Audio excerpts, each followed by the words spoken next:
What's up, everybody? It's me, and today I'm going to teach you how to use the I Ching. The I Ching is an ancient Chinese divinatory text or oracle, which is used to gain insight into the inner workings of the universe and thereby obtain advice from the spiritual realm that can have a practical influence on your life in this world. Now, a lot of people will compare it to tarot cards in the West. I think as you learn how to use I Ching, you'll recognize the similarities, but also the very strong differences between the way that the I Ching works and the way that the tarot card works. The biggest difference is that I Ching comes with very specific readings. I know this is reversed right here. I'll switch it around and get to reading this. But let's just dive right in. So all you need to use I Ching, you need a copy of the I Ching, or you need to have it memorized. Now, there's a very fantastic version of Richard Wilhelm's translation available online. I'll try to get a link to that in the description for you with a very handy table. It's very easy to use. I'll be going over some of the concepts of how the I Ching works as we proceed, but all you're going to need is the book, 3 coins. I got some pennies right here, and a question we're going to be asking: should I get drunk tonight? So let's just dive right in. You're also going to need a pen. Got myself a pen right here. You're also going to need a pen. So the way this works is you toss the coins. All right. Now we got one head. One head is called a 7. Well, you'll see the number of heads. You know, no heads is 6, 1 is 7, 2 is 8, 3 is 9. So I'm gonna try to write with one hand here. It's kind of awkward. A 7 is represented by a single solid line, and we're gonna toss the coin 6 times, and we're gonna work up. I hope I get a nice reading here with the different lines so you can see for yourself. Now we got an 8. So an 8 is represented. This is yin, by the way. You know, yin, yang, all that. This is yin. 8 is yang. It looks like this. Actually, I might have those backwards. I always get yin and yang mixed up. I don't actually remember which one's which because I don't use that terminology. Positive and negative, male or female. You know, it's all about polarities. I'll explain this in a second as soon as we get done here. Toss this 3 times. We got another 7, another regular line. I hope I get some 6s and 9s here coming up so I can show you guys. Well, we got another 7. And now we got a 6. Great. 1, bing. Wait, so, god damn it, I'm gonna drop my fucking coins here. 6 is represented by taking, you take a broken line and then you draw like a little, X in the middle to symbolize that it will change. So a 6 is actually it's an 8 that turns into a 7. Now hold on for just 1 second. I'll get some more coins. I dropped my good coins. That's considered bad luck to drop your good coins. Toss them one last time for a 6th number, and it's a 7. Okay, so for the record, a 9. If we were going to draw a 9, the way I like to draw them is like this: is a solid line with an X in the middle to symbolize that it will be broken. Let's just cross that out for now. So, what did we get?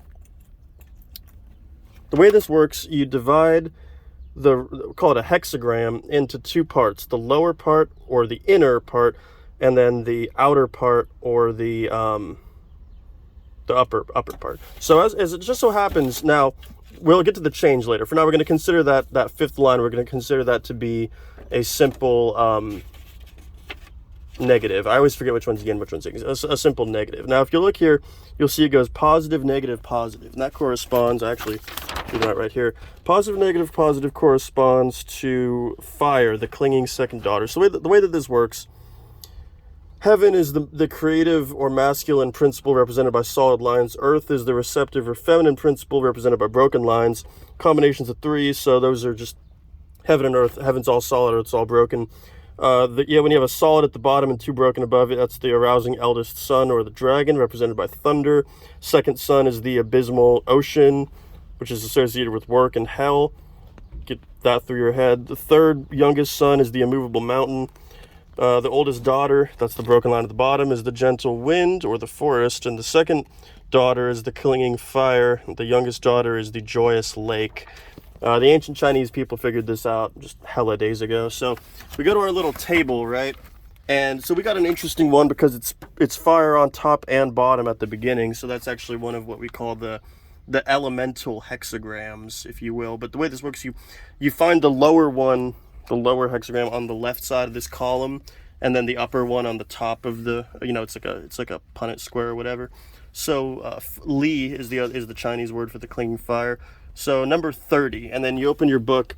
The online version has this really convenient thing where it, you just click on it and it takes you where you want to go. But let's open our handy dandy book. Sorry, I only have 2 hands. I wish I had more than 2 hands, but I don't. Okay, so here we are at the clinging fire, and there's all this commentary that Mr. Richard Wilhelm provides, but what we want here, there's a couple of elements. There's the judgment. So the question is, should I get drunk tonight? Though here's the answer. Perseverance furthers. It brings success. Care of the cow brings good fortune. That's part 1, called the judgment. Then there's the image, which just gives you some context here. That which is bright rises twice. The image of fire. Thus the great man, by perpetuating this brightness, illuminates the 4 quarters of the world. So we have an image and some associated kind of ideas. It's not giving us clear advice. It says, care of the cow brings good fortune. That's, it's up to your interpretation, but that's the text. That's what it says. But, god damn it. But you see our 5th line is our special line, our changing line. So it will change. Now, I gotta open my fucking book again because I dropped it. Pardon my French.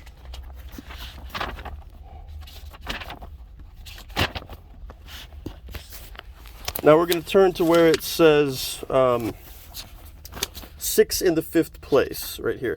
Now you see that circle next to there? That's really special. That means that we got lucky, or that we got a good reading, because that means that the 5th line is actually the ruler of this hexagram.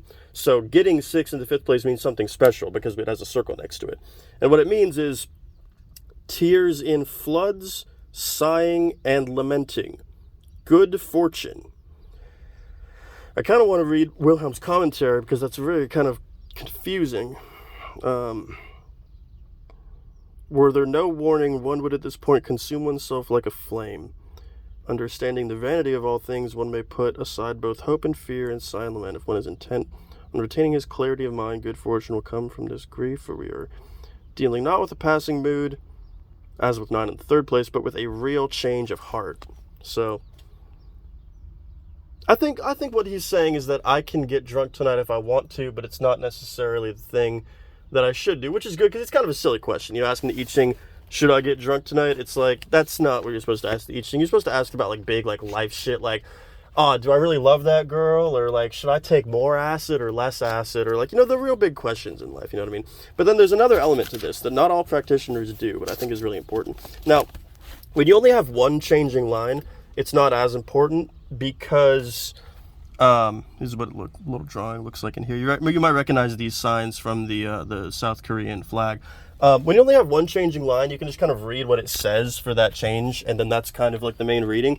But if you have more than one, then you're going to be reading both like 9 in the 5th place and like 6 in the 3rd place, which sometimes have like kind of contradictory meanings. Not always necessarily contradictory, but they just kind of, you almost get the impression that the more changes you have, the more confused your reading is. But then what you can actually do is you transform the entire hexagram, because like I said, what 6 represents is a negative becoming a positive. So that means that top line, that 5th line, is going to become a solid line. That top trigram, the trigram means there's 3 of them, is going to become a solid line, and it's going to become heaven.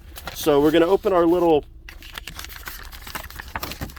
flap here, and you're going to read the one for the top being heaven is number 13, when the bottom remains being the fire.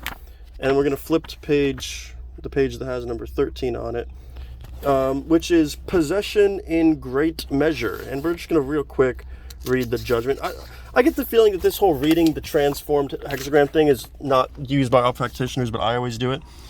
Possession in great measure, supreme success. Yeah, man, get drunk as fuck. Fire in heaven above. The superior man curbs evil and furthers good, and thereby obeys the benevolent will of heaven. So if the benevolent will of heaven says to get drunk, that's what we're going to do. Now, this is pretty much all you really need, is you just need these trigrams, what they mean. there's if you read the book, there's these really cool ways of arranging them, like the points of a compass, and so you can actually use the I Ching. Like you can ask it, which way is the treasure, and it will actually give you an answer that means something along the lines of like southwest, north by northwest, due south. You know, it'll actually give you directions. You can use it to actually find treasure that way. It's really cool, but there's another aspect of all this called the nuclear trigrams. I'm trying to open a page that actually has an example of one of these in here, right? So the nuclear trigrams just mean the trigrams that are embedded in the middle of the structure. So you can see that there's an embedded thunder. There's an embedded thunder, or Chen, which is also the dragon right there, that guy, embedded in the middle of this one called the army. I just opened to a random page. And that means stuff too. And basically the number that you roll, or like where the transformation is like, you know, how it interacts with those interior trigrams is just as important as how it interacts with the outer and inner trigrams. I really recommend that you actually read the full text and like study the way that the I Ching works for yourself, because then you'll be able to really, you'll be able to actually challenge. Not only will you be able to challenge Richard Wilhelm's commentary, but even the original text is actually, the way that this works, the original text is really just a commentary made by the ancient King Wen on the science of the trigrams, which you can even learn how it all like works. It's all based on being afraid of the number 1, and then just interpreting the number 2 to mean no, and the number 3 to mean yes. And there's a way better way of doing it that involves like drawing 49 identical sticks or pens or things like these yarrow stalks, which is the way heady or spiritual way of doing it. I tend to use the coins just because the coins are way easier. So yeah, and you know, this stuff's awesome. With the I Ching, you can tell the future. So put that in a crack pipe and smoke it.